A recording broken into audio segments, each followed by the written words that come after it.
In 1936, a huge collection of scientific documents and personal papers was put up for auction at Sotheby's in London. The world's greatest scientist, Sir Isaac Newton, a veritable treasure trove of knowledge. Should we say starting at £2? These papers had never been seen by the public, and a large number of them were bought by the famous British economist John Maynard Keynes. Gone. Many were written in secret code, and for 6 years Keynes struggled to decipher them. He hoped they would reveal the private thoughts of the man who invented a new branch of math called calculus, figured out the composition of light, and gave us the laws of gravity and motion which govern the universe. The man who is considered the founder of modern science, Sir Isaac Newton. Newton ushered in an age, the Newtonian age, and it was premised on the concept that everything, virtually in the universe, was amenable to scientific understanding. Newton's work has a beauty and a simplicity and an elegance that makes it the greatest work of science ever done.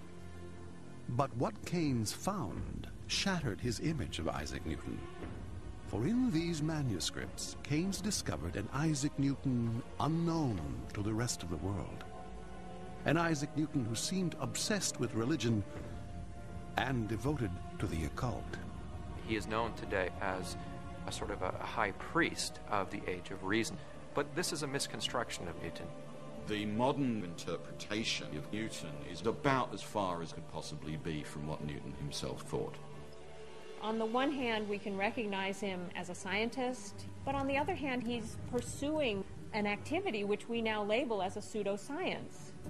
Now, scientists and historians are trying to reconcile the Isaac Newton they thought they knew with the Isaac Newton they're discovering in his private papers.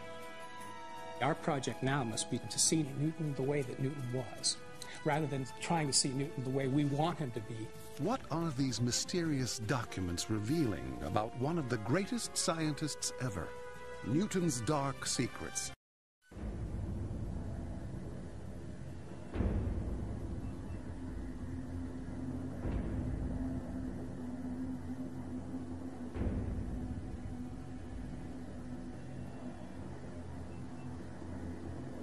In a library in Jerusalem lies an intensely curious document. It was written about 300 years ago, and only a handful of scholars have ever examined it. The author was arguably the most important scientist of all time, a genius who uncovered the laws of physics that govern the entire cosmos, Sir Isaac Newton. The subject? Newton's calculation of the date the Bible said the world as we know it would end in the Battle of Armageddon, the year 2060. If this calculation were correct, then we are close to the time of the end. That's exactly what this sort of calculation would point to. When this document came to public attention recently, it was headline news. But why was Isaac Newton making this dire prediction? We find it surprising that Newton sounds like a televangelist talking about the end of time. We only find it shocking because we've made Newton something that he's not. We've made Newton in a rationalist, enlightened image. That's just not Newton. What these manuscripts reveal is a very different Newton than most people conceive of. This is a Newton who is not a cold, calculating scientist. This is revealing Newton in all his glory, warts and all, if you will. So who was the real Isaac Newton? On a small farm in rural England called Woolsthorpe, the conflicted life of Isaac Newton began in 1642. That same year, the astronomer Galileo had died, and his work was still sending shockwaves through Europe. Galileo had risked his freedom by challenging the ancient belief held by the Catholic Church that the sun moved around the earth. Based not on faith but observation, he confirmed the earth was just one of several planets orbiting the sun. It was the dawn of the scientific revolution. an age when science and reason would redefine the world. There was a sense of a whole new era. The very idea of having the empirical world answer our questions, that idea was taking hold in a way that had almost never done so before. And from a young age, Newton was gripped by this new outlook. As a boy, he pored over a book called The Mysteries of Nature and Art, a manual for building mechanical contraptions and investigating the natural world. He was preoccupied by the things that preoccupy physicists, by time and motion. So he made windmills, he made little boats, he flew kites that supposedly affrighted the locals. He tied candles to them and they were put up and they thought that they were comets. But from the start, there was another side of Isaac Newton. His father died before he was born, and when he was just 3 years old, his mother remarried and moved away, leaving young Isaac behind with his grandparents. Newton later confessed to such rage that he wanted to burn his mother and stepfather in their house. And by the time he left home for Cambridge University, Newton had lived through 2 decades of violent political and social turmoil. A bloody civil war, the beheading of the king, and the restoration of the monarchy under Charles II in 1660.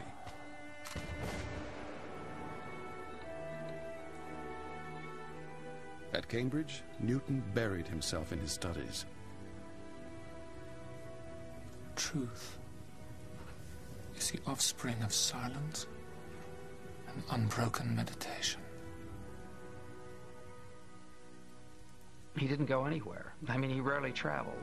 He never went to the continent. He was that insular. I mean, he stayed in his rooms. He worked 7 days a week, 18 hours a day, and he pushed himself, drove himself.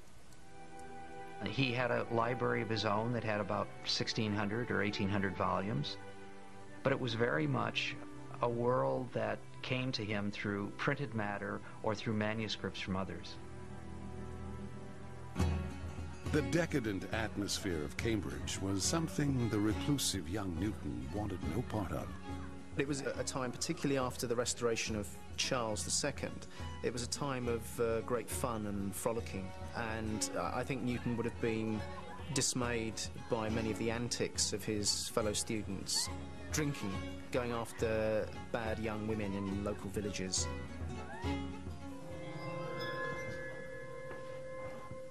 To resist temptation, Newton drew up a plan that he'd stick to for the rest of his life. The way to chastity is not to struggle directly with incontinent thoughts, but to avert she thoughts by some employment, or by reading, or meditating on other things, or by converse. For he that's always thinking of chastity will be always thinking of women. He's a very silent, thoughtful young man who, I suppose, looks as though he's utterly tedious from the outside. There's no evidence, I think, that anyone liked him at all, apart from his friend John Wickens. John Wickens was another Cambridge student.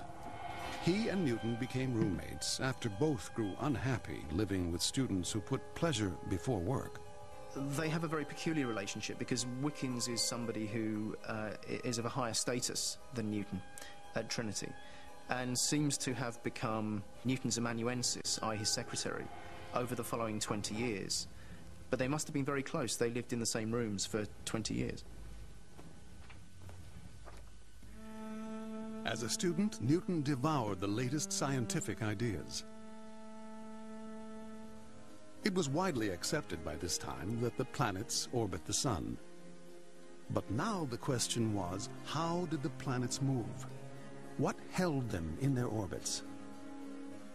The most popular theory came from the French philosopher René Descartes, who thought of the universe as a giant machine, like a clock. Descartes said everything, even the orbits of planets, could be explained simply as the physical interactions of parts of this machine. But Newton had trouble accepting this view of nature. Newton's a very smart guy, and he became convinced that the only types of statements that are acceptable are ones which you could, to put it bluntly, test in the laboratory. But just as Newton was probing the limits of Descartes, the plague struck England. Thousands died every week. The university closed, and Newton returned home to avoid infection. And it was here, in the apple orchard just outside the family home, that the legend of Isaac Newton was born. The story, of course, is that he's lying in the garden there, and instead of thinking about girls, he's thinking about the moon and how it goes around the earth and so on. And an apple falls, and the story goes, bang, he suddenly has the idea that the same thing that's making the apple fall is what's holding the moon in its orbit. Newton told this tale himself in his old age, claiming that with the fall of that apple, he realized that what held the planets in orbit was not a physical mechanism like Descartes' clockwork, but an invisible force he called gravity. And he was convinced that the force pulling apples down to Earth and keeping the moon in orbit around the Earth were one and the same. He stayed up late in the evening, calculating the strength of that force by the light of the fire. But when the numbers didn't quite work out, he put the idea aside. Or so the fable goes.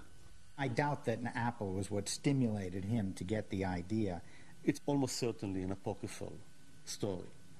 Yeah, I don't think it's even known whether it ever happened. I'm extremely skeptical about the role of fruit in Newton's life.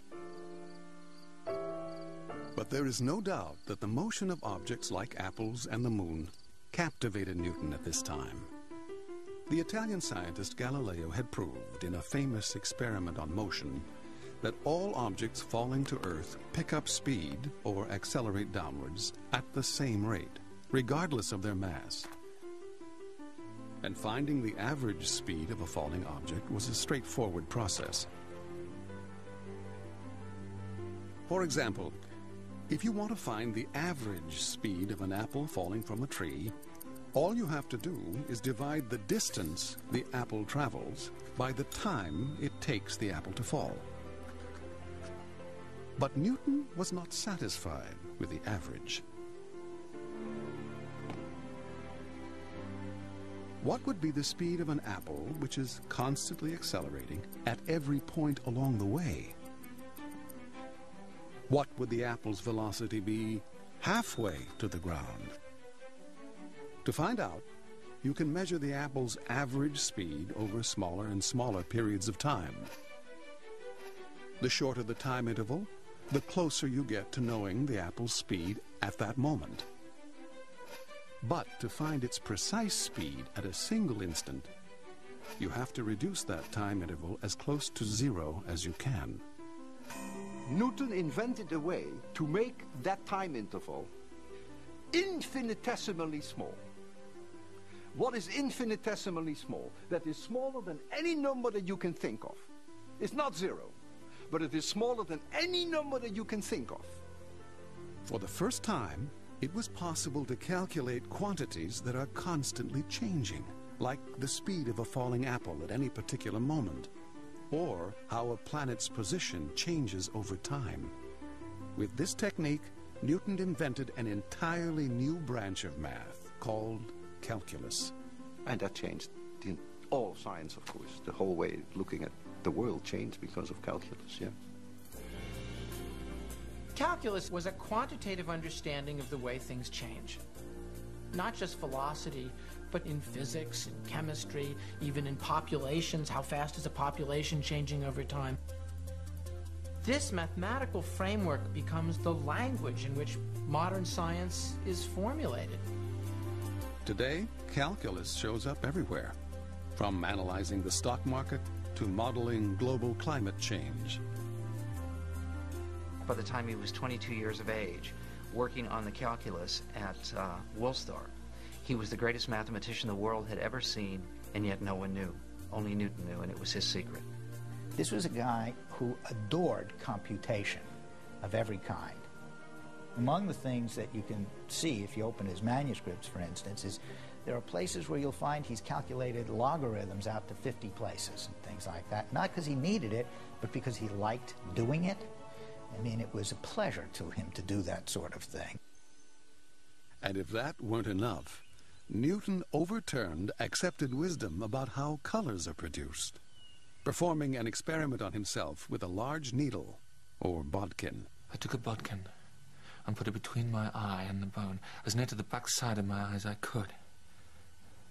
And pressing my eye with the end of it, so as to make the curvature in my eye, there appeared several white, dark, and coloured circles.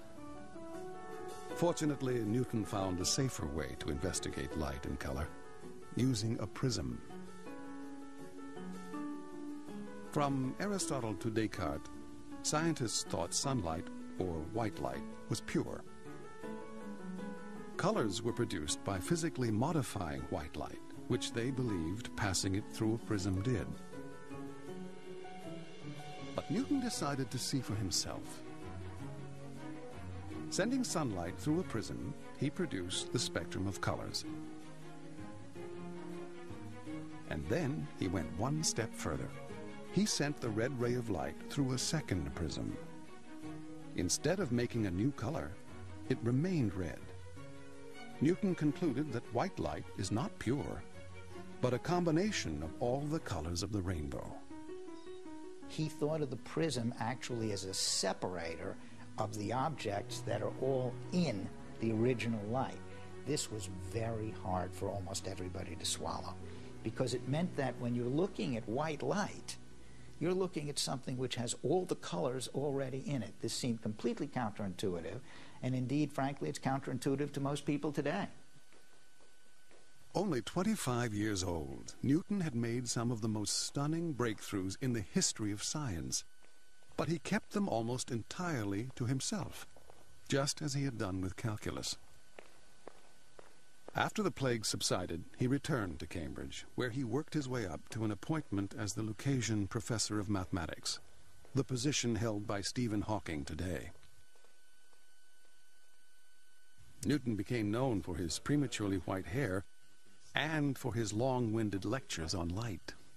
That belongs to refractions, tacitly founding their demonstration on a certain physical hypothesis not well established.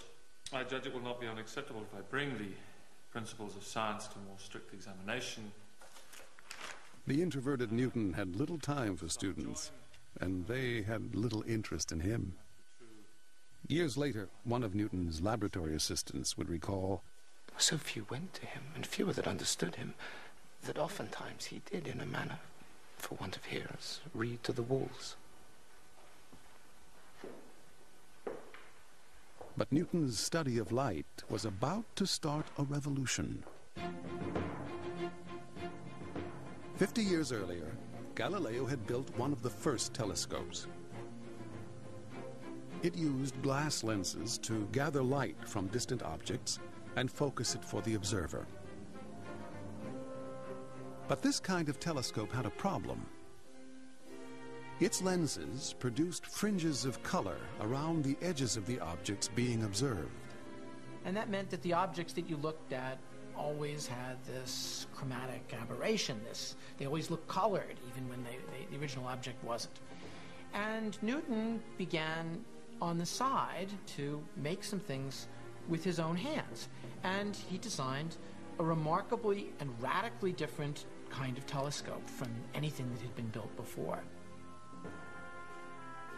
Newton realized that the edges of a lens behave like a prism, breaking white light into different colors as it passes through.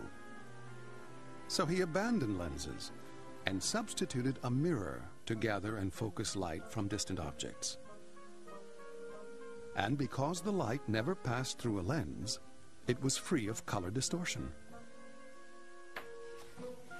Newton's telescope was only 6 inches long, but Newton bragged that it could magnify about 40 times in diameter, which is more than any 6-foot tube can do.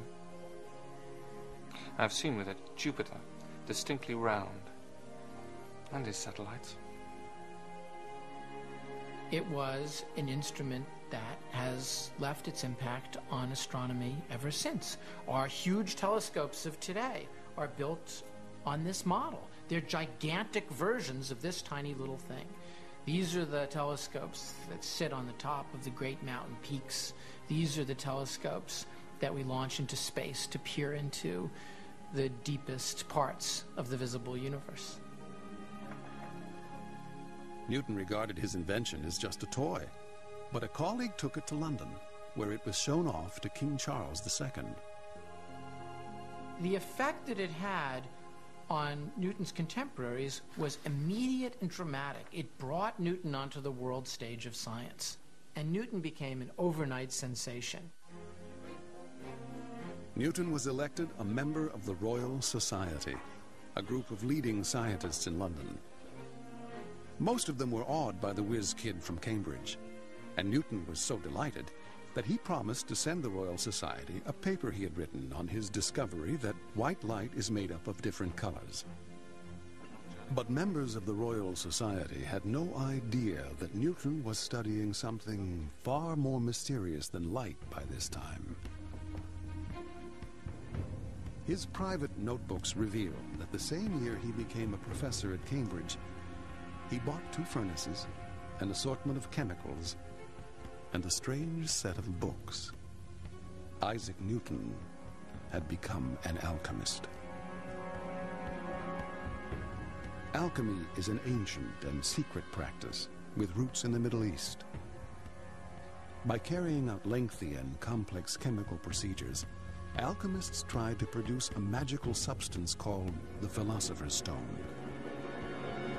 The Philosopher's Stone was so potent that even a small quantity was said to perform miracles, curing ailments, conferring immortality, and transforming ordinary metals like lead into pure gold. In the 16th and 17th centuries, there were many, many people who came to courts in Europe and claimed that they possessed the Philosopher's Stone. And they were employed by nobles and princes throughout Europe to make gold. In some instances, it was immensely profitable. You could milk a duke or prince of a substantial amount of money, no question. But if you got caught, it was extremely dangerous. We know that one of the customary punishments for defrocked alchemists, as it were, was to be hanged on a gilded scaffold. And sometimes they were forced to wear suits of tinsel as they were hanged to make it a public spectacle. As Newton immersed himself in alchemy, his paper on light was igniting a firestorm in London. The job of evaluating Newton's ideas fell to another Royal Society member, Robert Hooke, who would become Newton's lifelong nemesis. The paper got published, and Hooke wrote a report on this. And it's a peculiar report, because effectively speaking, what it says is, I accept all of Newton's experiments, but whatever is new in them I already did, and all of his claims about light are wrong. For 4 years, Newton and his critics fought it out, with blow after blow published in the magazine of the Royal Society. The sensitive Newton was mortified. Newton was allergic to criticism. I mean, really allergic.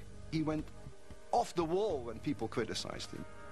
The problem for Newton was having anybody question what it was that he had done. He didn't want to tell anybody about it in the first place, but if he was forced to do it, you sure better believe what he said. He cannot convince as many people as he wants that what he said is true. And that defeat, if you like to call it that, was very bitter for him. And by the mid-1670s, he's withdrawn completely from the international world of science. Newton vowed he would never publish a scientific paper again. In the isolation of Cambridge, Newton threw himself into alchemy. Alchemy had been outlawed because the British government feared that frauds would debase the currency with fake gold. And for years, controversy has raged over why Isaac Newton took up alchemy.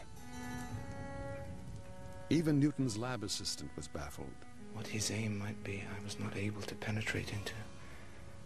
But his pains, his diligence, as those times made me think, he aimed at something far beyond the reach of human art and industry.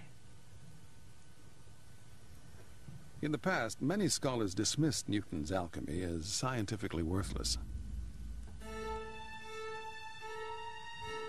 But now, they're taking a second look. To find out what Newton was really up to, Bill Newman has begun deciphering Newton's coded recipes and recreating alchemical experiments Newton did 300 years ago. If we want to figure out what's going on in these laboratory notebooks, that's the way to do it. Actually try the experiments and see what happens. Newton believed that in the distant past, people knew great truths about nature and the universe. This wisdom was lost over time, but Newton thought it was hidden in Greek myths, which he interpreted as encoded alchemical recipes. In some instances, he interprets the myths in a very, very exact way so that they correspond to actual recipes. But getting these recipes right is no easy matter. Like all alchemists, Newton concealed his ingredients in bizarre-sounding terminology. Our body, thus compounded, is called a hermaphrodite, being of two sexes, and it is both father and mother to the stone. He used a very colorful language that's typical of the alchemy of the time. For example, he talks about the green lion, the sordid whore, and the menstrual blood of the sordid whore. These are terms that had very specific reference in 17th century alchemy. One of Newton's recipes, called the net, comes from the writings of the Roman poet Ovid. In his poem, The Metamorphoses, Ovid tells the story of the god Vulcan catching his wife, Venus, in bed with the god Mars. According to the myth, Vulcan made a fine metallic net and hung the lovers from the ceiling for all to see. In alchemy, Venus, Mars, and Vulcan mean copper, iron, and fire. Viewed this way, the myth becomes an alchemical recipe. And if Bill Newman has interpreted the recipe correctly, he should get the same results that Newton got 300 years ago. A purple alloy known as the net, which was believed to be one step towards the Philosopher's Stone.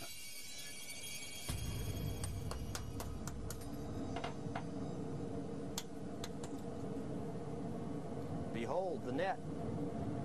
It worked. A purple alloy with a striated net-like surface.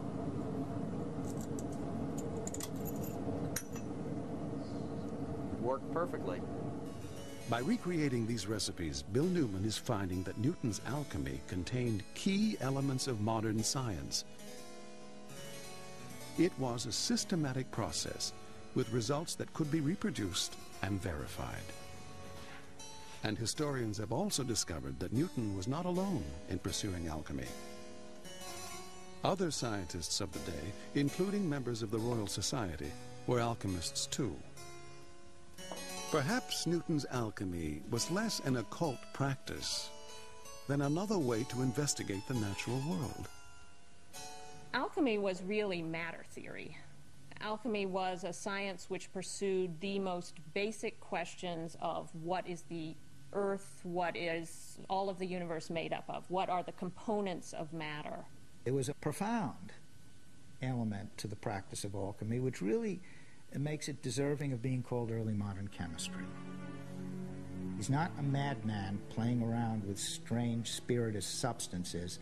He's trying to actually figure out how to change material particles around to get one thing out of something else, and that's not so weird.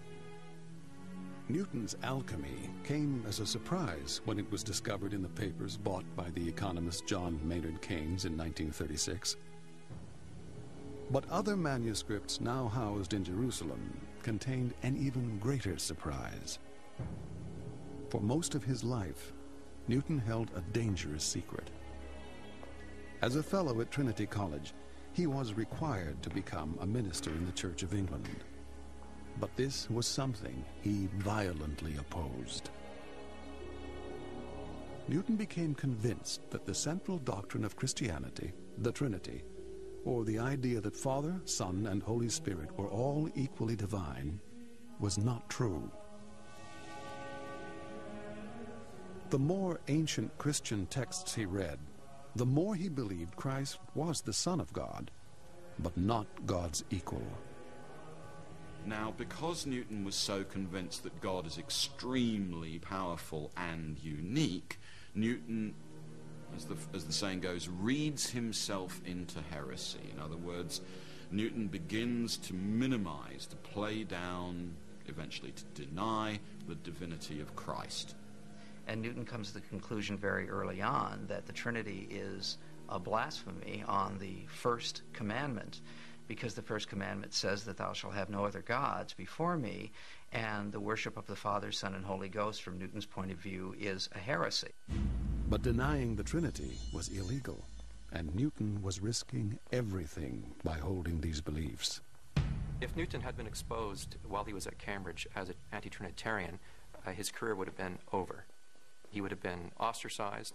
It's almost certain that it wouldn't have involved being put to death, but definitely prison would have been one possibility. Newton was eventually excused from becoming a minister, but he wrote more about theology and alchemy than science and math combined.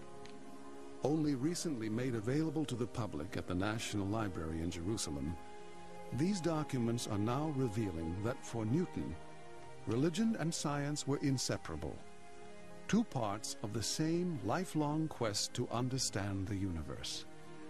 Newton himself wanted to design a universe in which God was absolutely present and absolutely powerful. There's an enormous irony there. In the 18th century, gangs of interpreters, most of them French, will take the God out of Newton's world. It's a very common image of what the Newtonian world was, that it was soulless, that it was mechanical, that it really wasn't theologically motivated at all.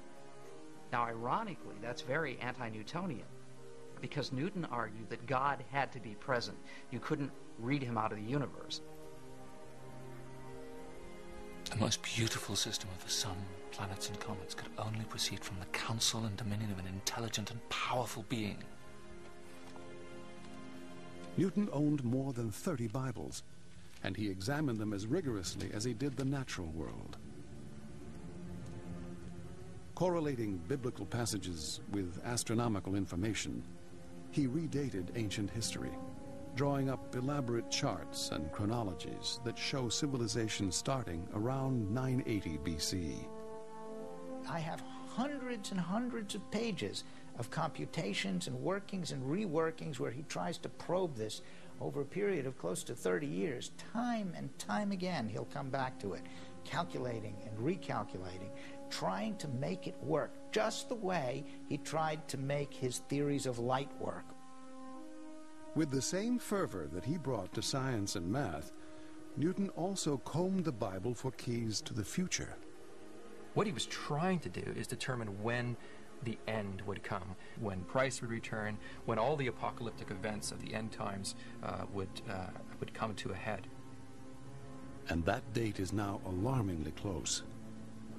The year 2060.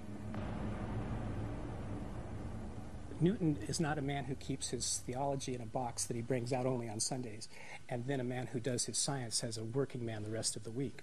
Newton sees his work as a seamless unity, and his project is to understand the truth of God. Most people today think of religion and science as completely different spheres.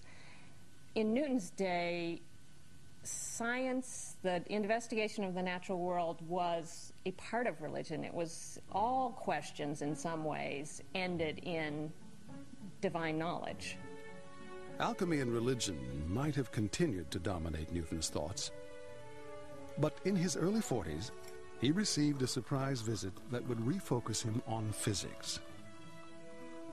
It was the astronomer Edmund Halley, now known for the comet named after him.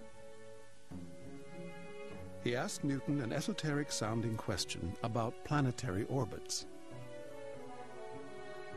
My question is this. What kind of curve would be described by the planets, supposing the force of the attraction toward the Sun to be reciprocal to the square of the distance from it? An ellipse. An ellipse? How do you know? I've done the calculation. You have?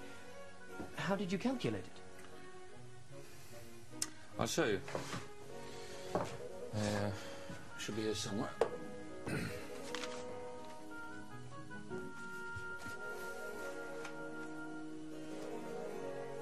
Don't worry, I will redo the calculations. I'll send you a copy.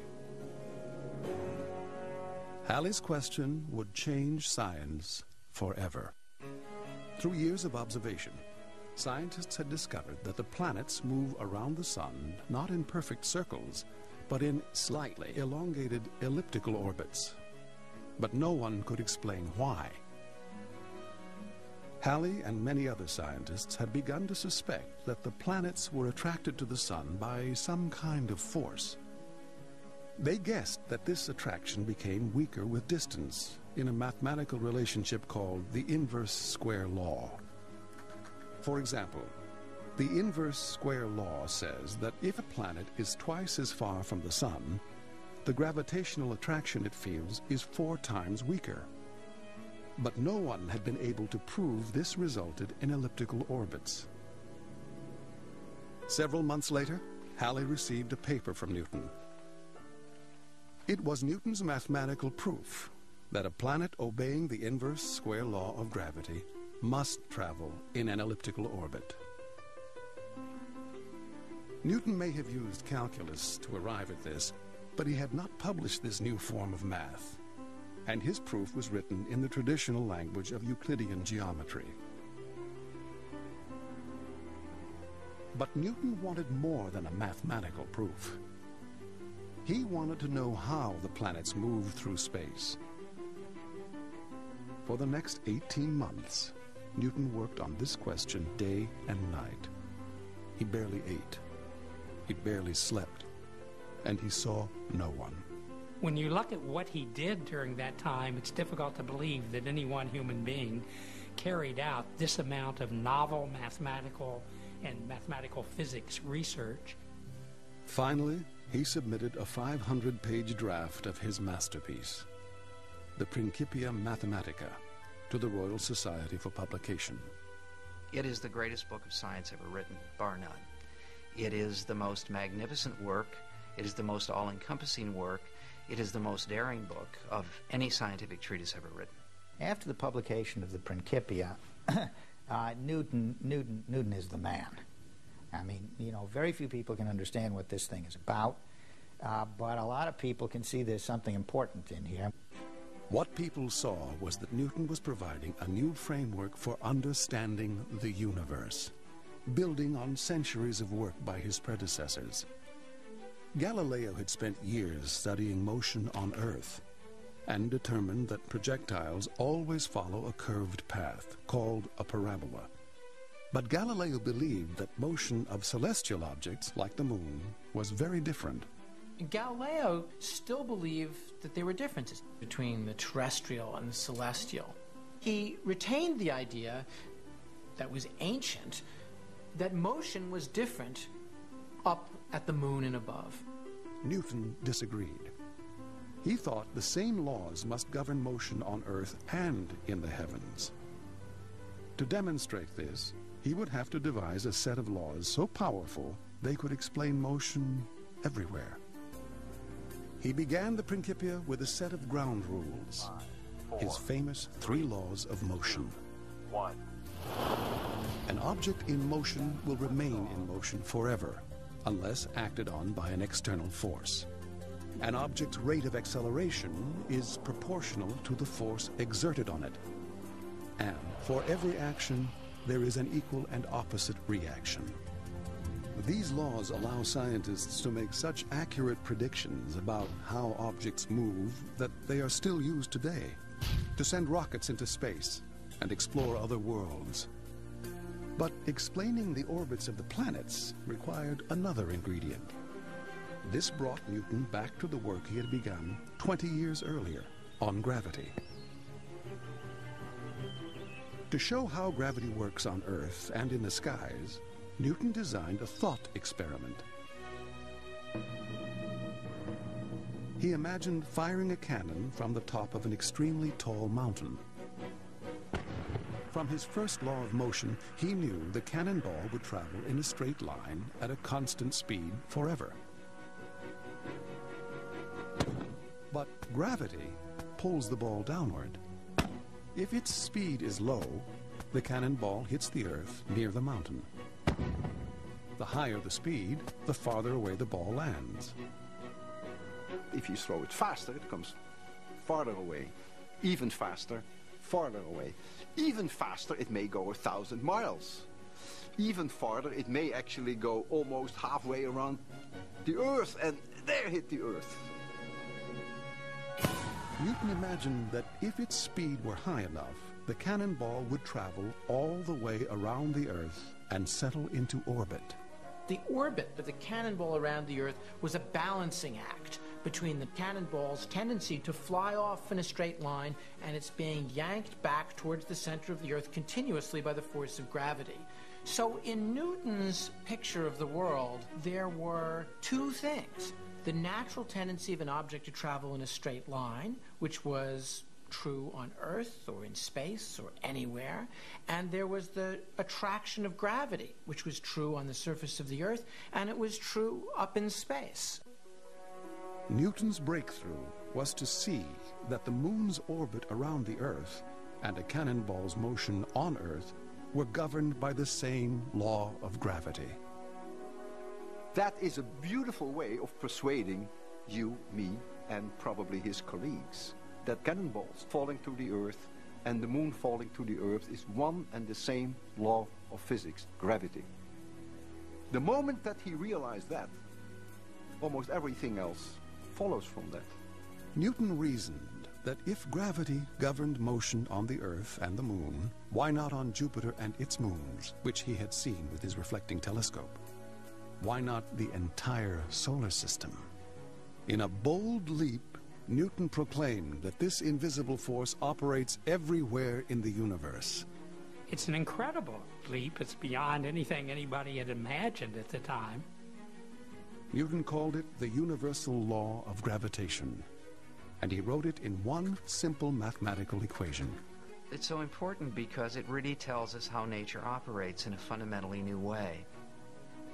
Newton is saying the same thing that is going on in the heavens is going on Earth, and vice versa. It gives us a guidebook to answering the age-old question of what causes the rise and fall of the tides. It gives us answers to the orbits of the planets and their positions.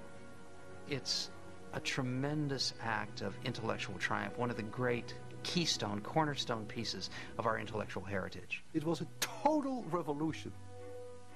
The universal law of gravity was a complete revolution the way that we think about the world, the solar system, therefore the universe, whatever the size of the universe was in those days, and therefore the way we think about ourselves. The Principia showed a promise that gravity by itself could account for virtually all the motions we know of in our planetary system. And the rest of science to this day has built off of that foundation. Newton turned out to be more correct about that than he could possibly have been confident of. But Newton was not able to enjoy his success for long. As soon as the Principia was published, Newton's old rival, Robert Hooke, claimed he had come up with some of the key ideas first. And later, others attacked it because Newton did not explain what gravity is, just how to calculate its strength. And Newton himself didn't understand it. How can this object attract this object? There's nothing in between them. That seemed to them as going back to some sort of an occult philosophy. In fact, some think Newton's idea of gravity was related to the occult practice of alchemy.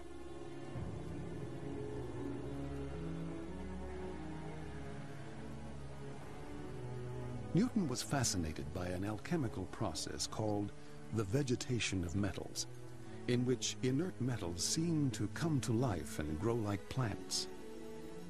Today, we know this is just the reaction of mercury and silver with a solution of nitric acid.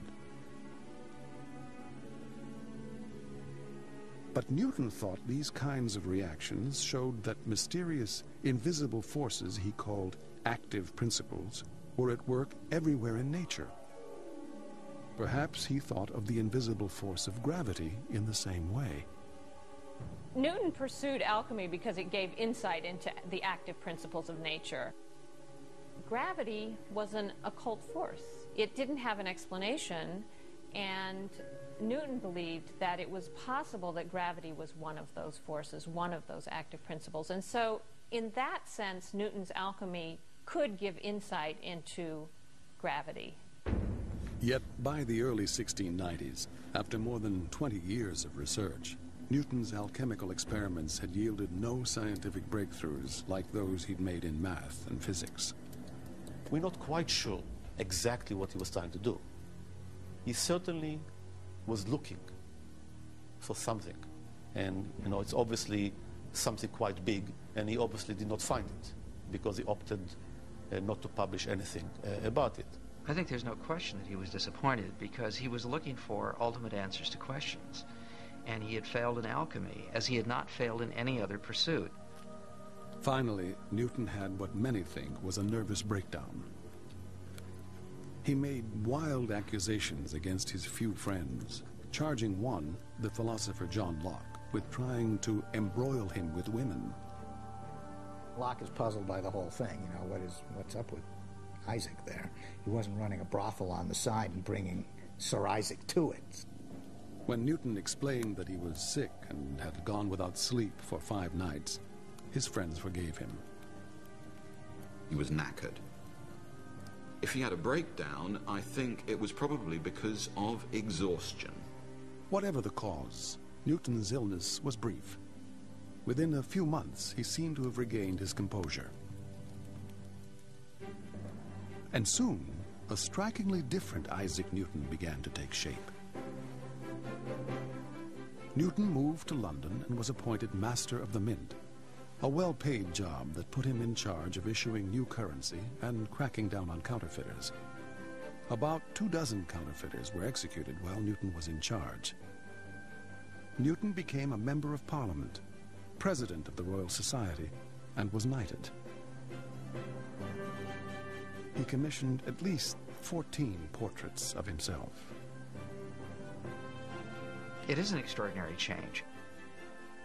He's very much this icon, and he settles into that role, I think, in London, and likes the role of the great man. A year after Robert Hooke died, Newton published his second great masterpiece, Optics, which expanded on his work with light. At the end of this book, Newton finally wrote up some of his key ideas about calculus, 40 years after they were conceived. And although he had given up alchemy, he continued to devote himself to theology. Right up to his death, he tried to keep his heresy as secret as possible. And he thinks, there's no point trying to convince these people of what I'm doing because the time is not right. These people aren't fit to receive the kind of word that I'm giving out. Newton died in 1727.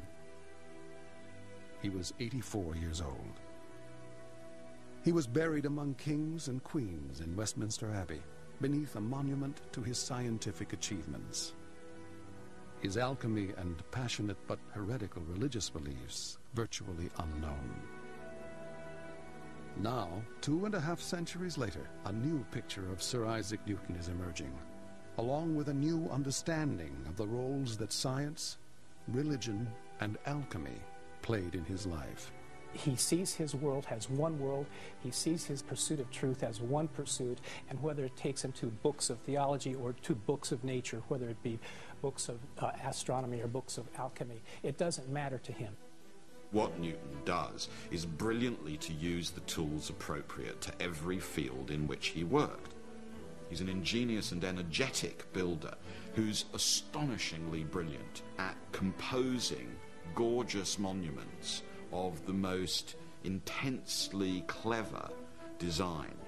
Sometimes these appear as great books, like the Principia itself. Sometimes they appear in experiments, but we would be wrong to look for a single key which unlocks the whole mystery of Isaac Newton. Man was a complete genius. I mean, people like Newton, if I shoot off the hip, maybe once in 500 years, at best.